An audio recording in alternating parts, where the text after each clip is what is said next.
Hello everyone, myself Alok Jaswal, and in this video lecture I am going to teach you complex number. So let's start with need of complex number. Need of complex number. Need of complex number. So let's try to understand.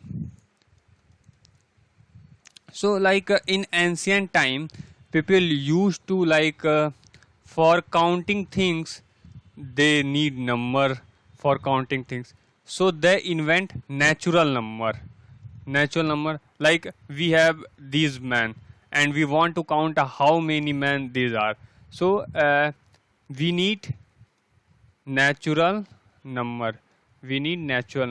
So people used to count the number of men by helping natural number, and natural number starting from 1 2 3 4 5 and so on.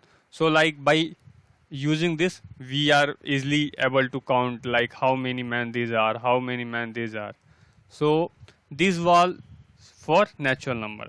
And then we try to solve some problem, and we started solving some equation. Like we have equation x plus a is equal to b, where a and b belong to natural number.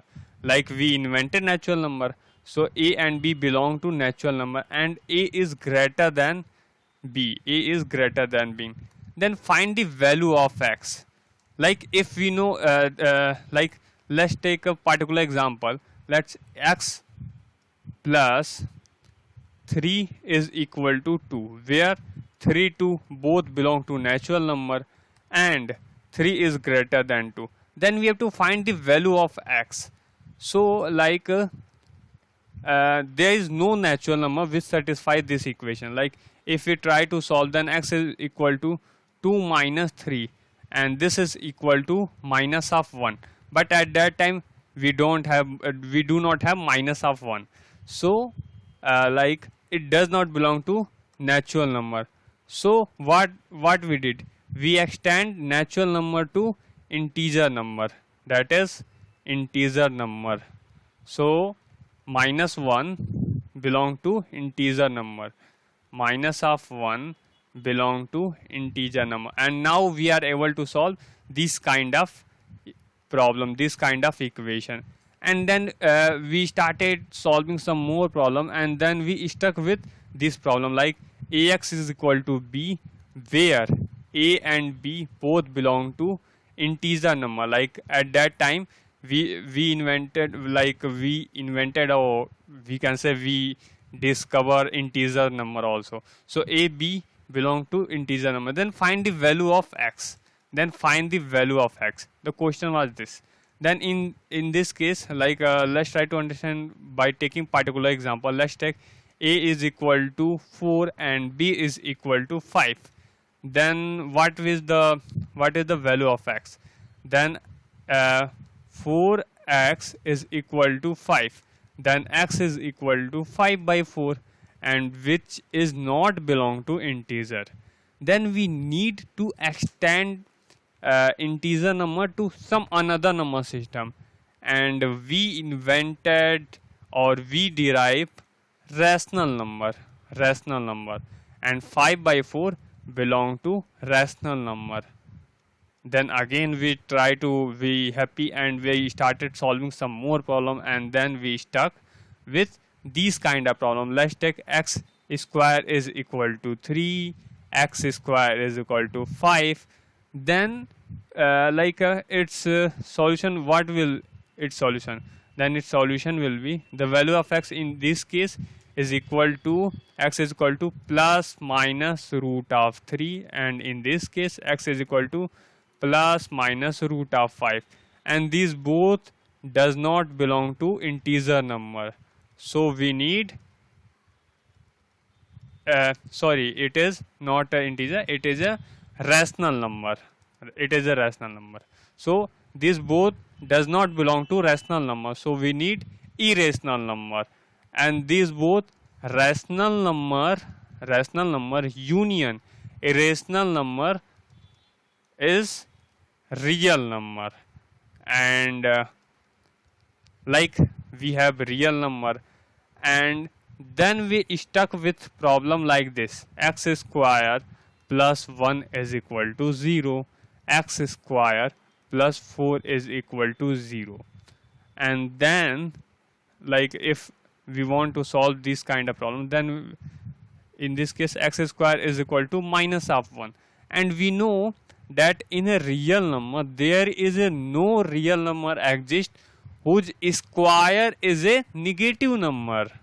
So we derive or we extend real number to another number system, and for that there was a mathematician or scientist Euler who give the symbol I and its name iota, and its value iota is equal to root of minus 1, and by using this we are able to solve this kind of problem, like its square I square is equal to minus of 1, so its solution is iota. So now let's try to understand theory of iota and so first we start with integral power of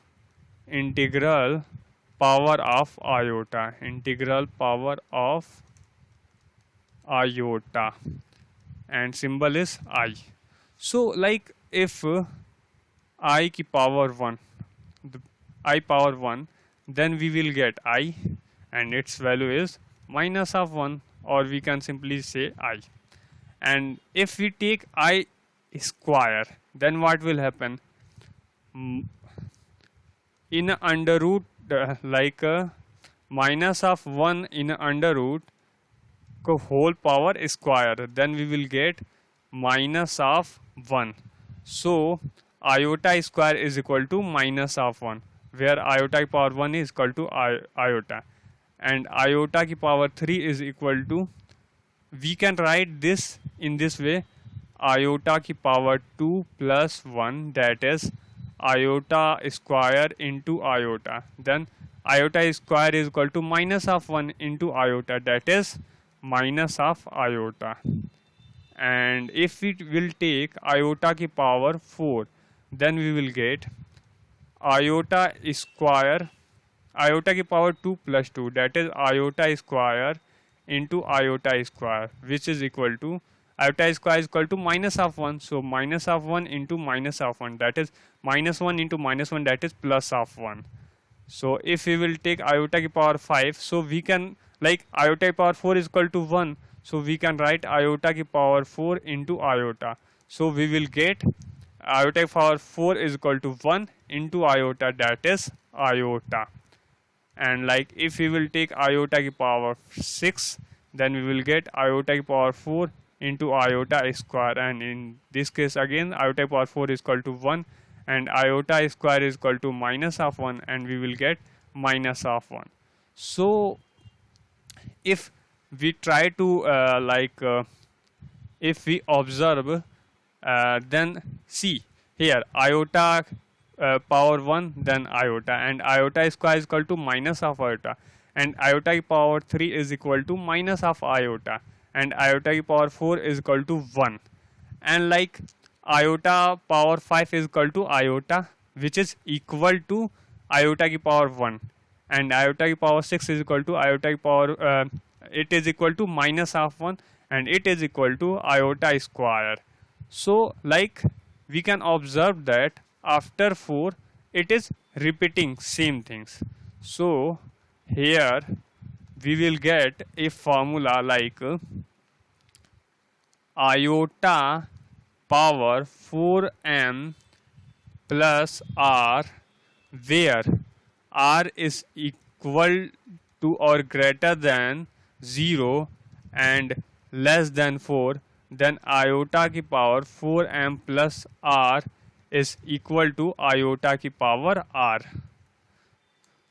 So like here if we will take iota power 7, then we will get iota power 4 into iota ki power 3. Like iota ki power 4 we can write 1, so and if we multiply 1 with any number, we will get that number. So here as well, iota power 4 is equal to 1 into iota power 3, and we will get iota power 3, that is minus of iota. So here we again get this one, iota power 3 is equal to iota power 7. So by this we derive a formula which is simply iota power 4m plus r is equal to iota power r, where r is greater than or equal to 0 and less than 4. Now let's try to solve some problem by using this formula only. Like we have problem, first one, iota power 457. So like iota power 457, first we have to write its power in a multiple of 4. So for that, what we will do, we will divide 457 by simply 4. So 4 1 ja 4, 5, 4 1 ja 4, after subtracting we will get 1, and 4 times 16, and we will get remainder 1. So we can write iota power 457 like iota power 114 into 4 plus 1. So it will be equal to iota power 1, and it is equal to iota. That is iota power 457 is equal to iota. Let's try to solve some another problem. Like we have other problem is iota power 30 plus iota power 80 plus iota power 120. So see here, iota power 30. So we know 7 4s are 28 plus 2 plus iota power 80. So we can write 4 into 20 and plus 4 into 30. So here what we will get? We will get iota power 2. Here we will get iota power 0, and here we will get iota power 0. So iota square is equal to minus of 1, and iota power 0, that is plus 1, and iota power 0, that is plus 1. So here minus 1 plus 1 cancel out, and we will get 1. So this was from my side. I hope you have understood this basic concept of complex number and iota. Thank you.